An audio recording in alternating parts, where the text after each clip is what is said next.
Few could have predicted the remarkable turn of events that lay ahead at Prenton Park in this fifth round replay in 2001.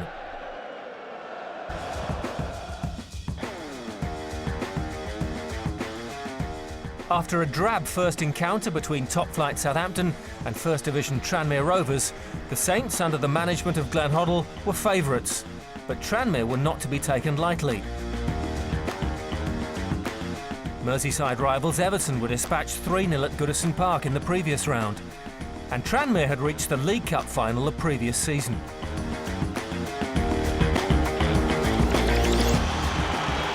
Good evening from Guy Havold and welcome to Prenton Park for this FA Cup fifth round replay between Tranmere Rovers and Southampton. Let's have a look at the two teams' lineups tonight, starting with the home side. Tranmere Rovers are skippered tonight by a former Southampton player. Number 25, Paul Rideout, spent 3 years at the Dell and takes the armband tonight from Clint Hill, who was injured on Saturday.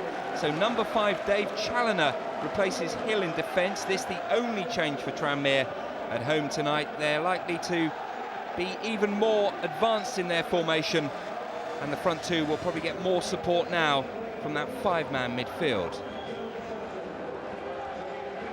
Well, Southampton manager Glenn Hoddle has been bemoaning his bad luck, really. He's been hit by international call-ups, a cup-tied player, and of course injuries. So 21-year-old Kevin Gibbons comes in for a rare start in place of the injured Jason Dodd. In the centre of midfield, the reliable Chris Marsden replaces fellow Englishman Matt Oakley, who was injured on Saturday. Southampton have the most informed keeper in the country at the moment. Paul Jones has shut out the opposition in 8 of the last 9 games.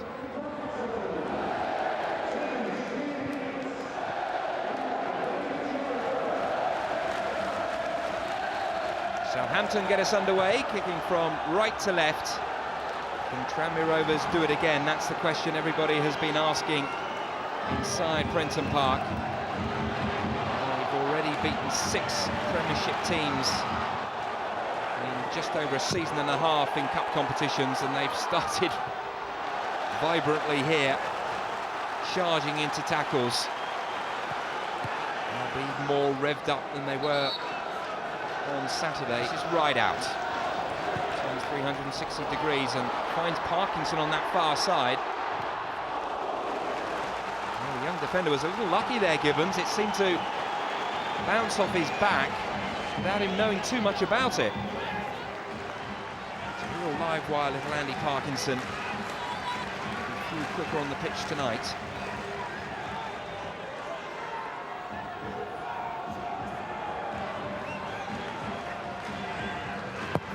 Plenty in the penalty area for Tranmere. And Yates came ever so close to giving them an early lead. Oh, it's a free header. It did have a man on the line, and he was fairly phlegmatic, and that angle shows that it perhaps wasn't as close as we first thought.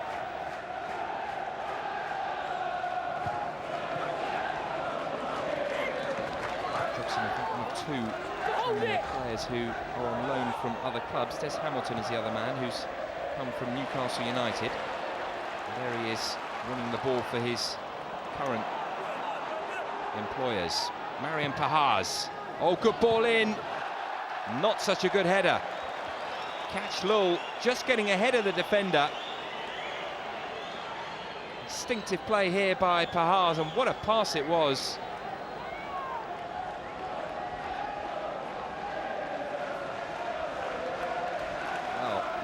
It looks worse from each increasing angle.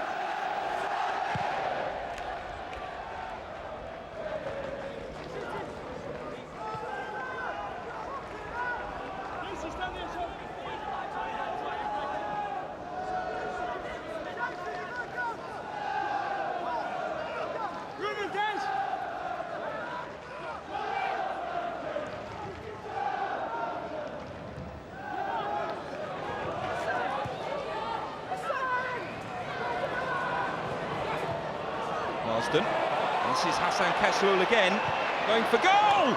Magnificently!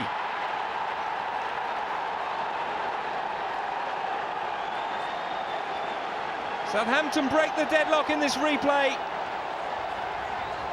Fast counter-attacking play from Glenn Hoddle's side, and finish with a wonderful curling effort from the Moroccan. Heading may not be his speciality, but there was no way that the Tranmere keeper was going to get anywhere near that effort.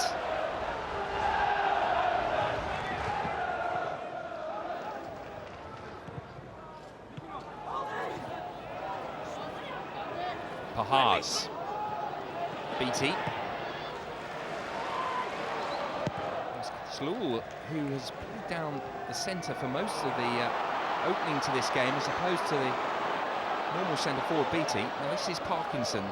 Oh dear, poor pass. Easily picked off by Draper. Pahars. Again, Catchloul goes through the centre. Here is Catchloul. Onside, going wide, and 2-0. Tessem touching it in from barely a yard. And again, Hassan Catchloul has been involved in virtually all the major incidents at that end of the ground. He's also got an injury for himself, but look at the space for Catchloul on this near side. Tranmere half-hearted appeals for a penalty. It was a clever ball across that, not for a penalty, sorry, for offside.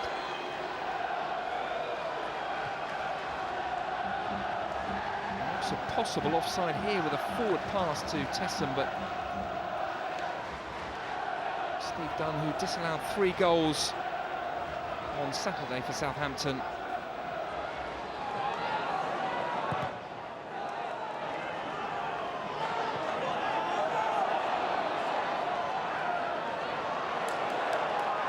Marsden.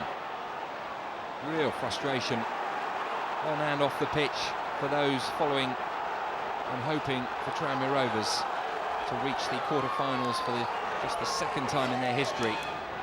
Bridge. And the full-back has continued his run.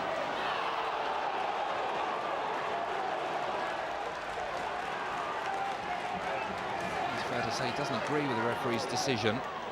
Although he thought he should have got a free kick there or a corner.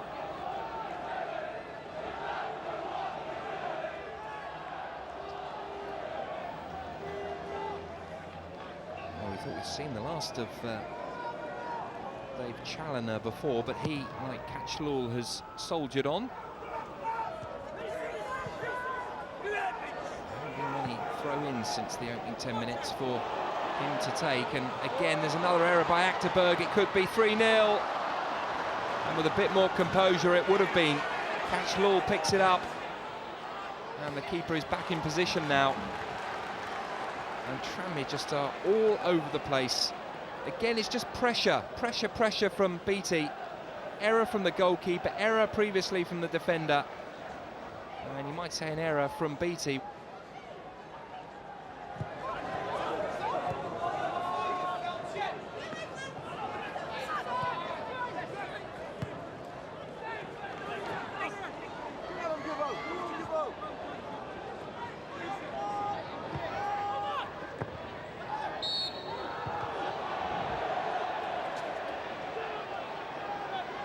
Complaining, but certainly my initial reaction is he didn't have much justice to do so. It was a tackle from behind and looked late on Joe Tessem.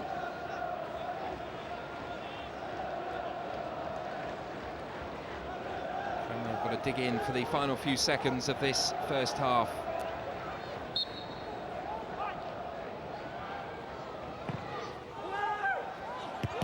Oh, and it's in, is it? It's gone over the line. Dean Richards is claiming it. And with the final kick of the first half, Southampton might just have booted themselves into the quarter-finals of the FA Cup. It's another messy goal from Tranmere's point of view. Tessem with the header here, it took a horrible deflection, and then Richards, if not first with his foot, certainly secondly with his head, has put Southampton in an awesomely strong position.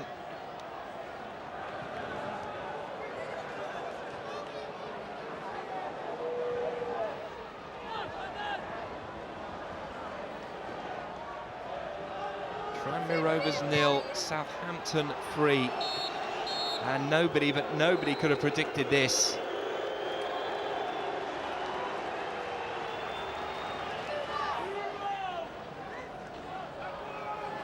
Glenn played in 2 cup finals for Tottenham at the start of the 80s, the Ricky Villa final against Manchester City, and then Hoddle himself scored the winner against Queen's Park Rangers the year later from the penalty spot.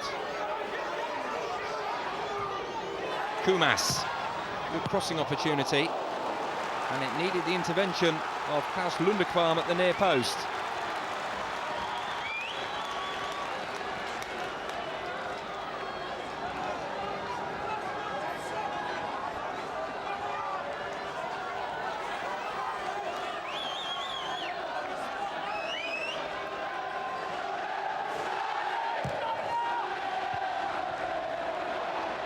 Parkinson!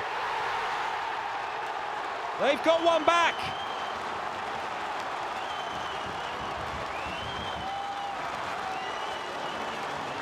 Been a much better performance from Tranmere at the start of this second half. And this was a terrific drive from Parkinson. Defenders coming out, maybe just played Tranmere strikers onside, but even so, through a ruck of players. In fact, it was a touch by Rideout.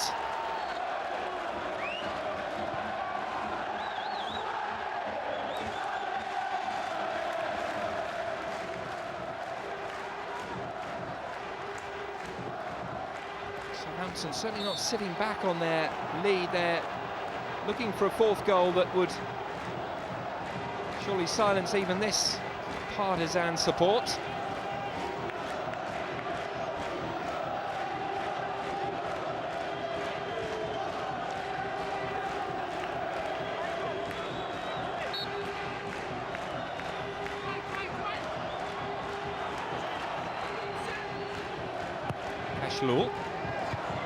Oh, just wide.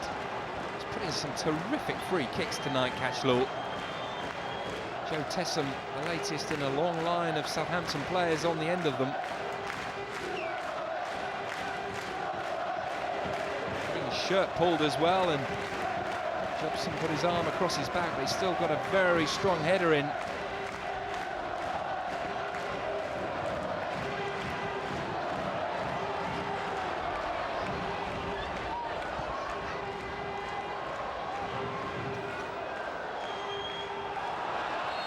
Offside again against BT.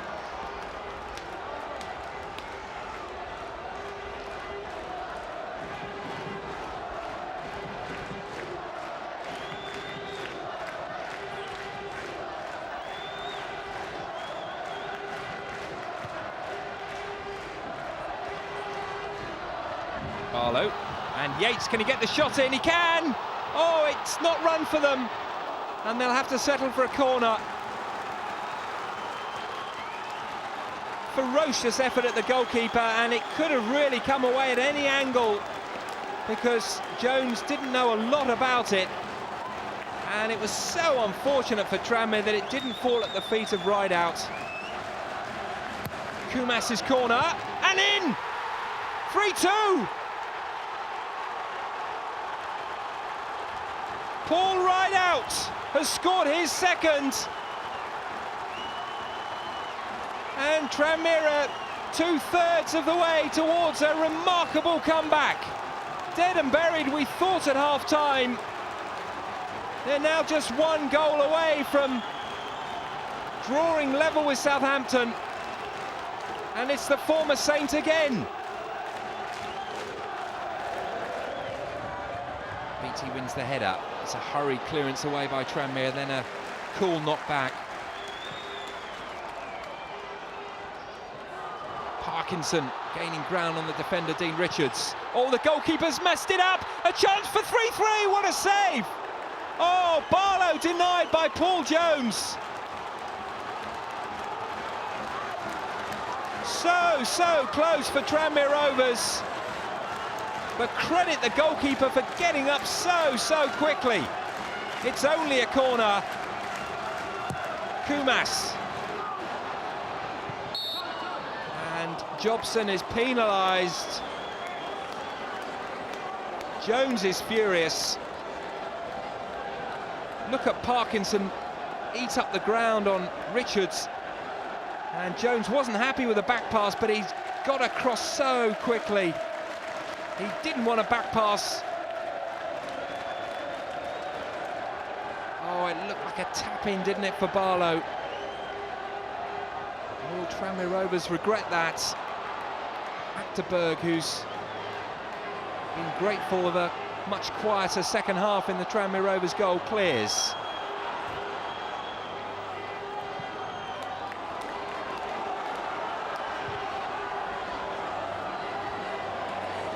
Well, there must be something about that end of the pitch. It's had all 5 goals, and it's had virtually all the incidents.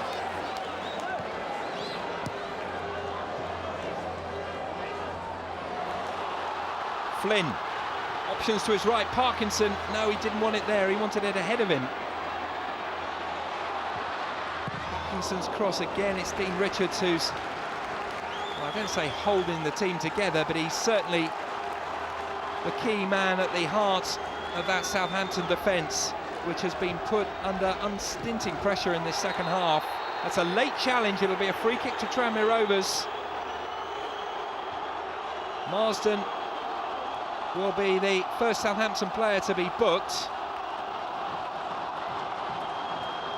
The Tranmere fans want a bit more than a yellow, but Steve Dunn has already indicated that it will be just a booking.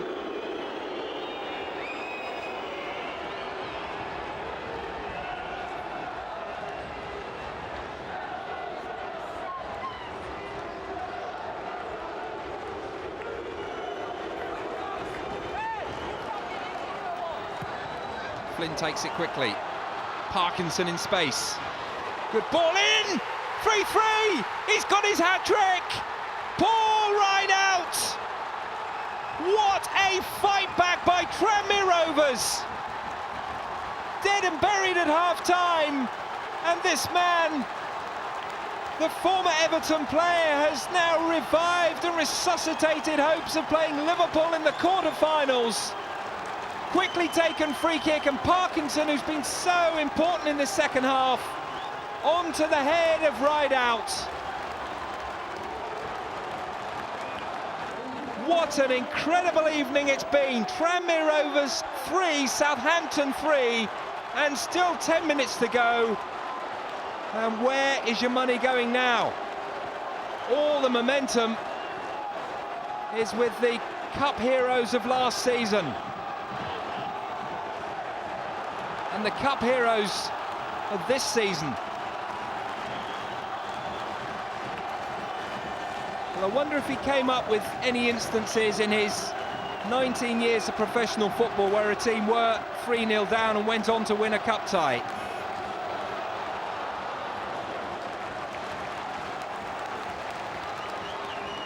And Paul Rideout must have been extra keen when the draw was made against Southampton, and he's turned in a magnificent performance tonight for another top-notch centre-forward, his manager. And Glenn Hoddle must be wondering where it all went wrong. Pahars, you just see there sitting on the bench behind him. Was that a tactical decision, or was it an injury to the Latvian?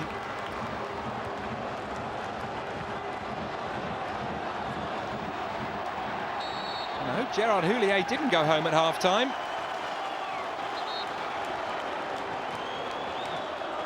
Whatever happens, he'll have learnt a lot about the relative strengths and weaknesses of both these sides. And Tranmere are now looking for a winner, and I can hardly believe I'm saying that.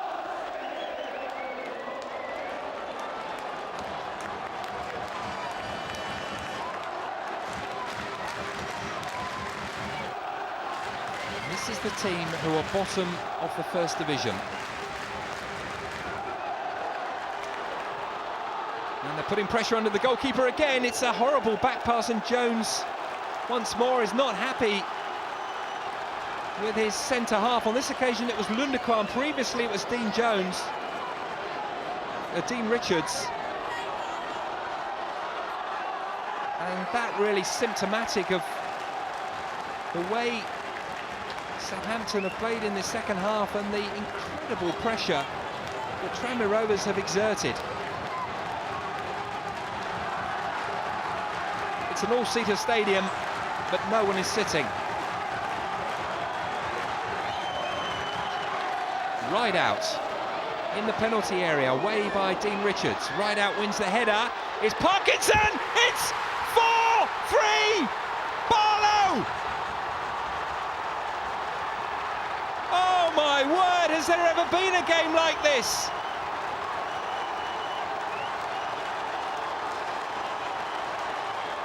Stuart Barlow! Oh, he's going to be booked, but it'll be the happiest booking he's ever got. He might have just booked them a place in the quarter-finals. Head tennis inside the penalty area. Barlow reacted quickest. And the man who came on at half-time might have written his name into Tranmere Rovers FA Cup history.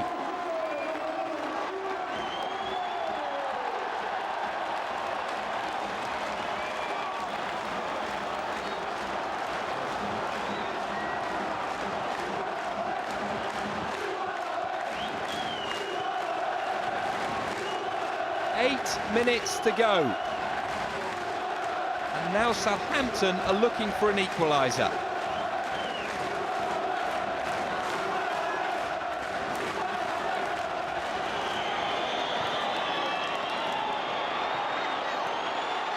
It's Dean Richards again. Ball just wouldn't sit for him. Jobson came across at the expense of a throw-in. Cashlaw wins the flick on, and Cashlaw goes for goal. Tranmere get it clear. Barlow. That'll do. A few more seconds drift away for Southampton in a match that has been snatched away from them.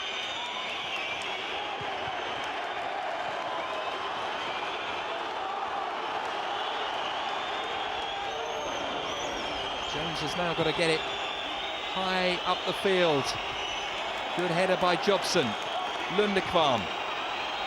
They need a break here, Southampton. Might be their last attack. And Yates wellies it for touch like a rugby player.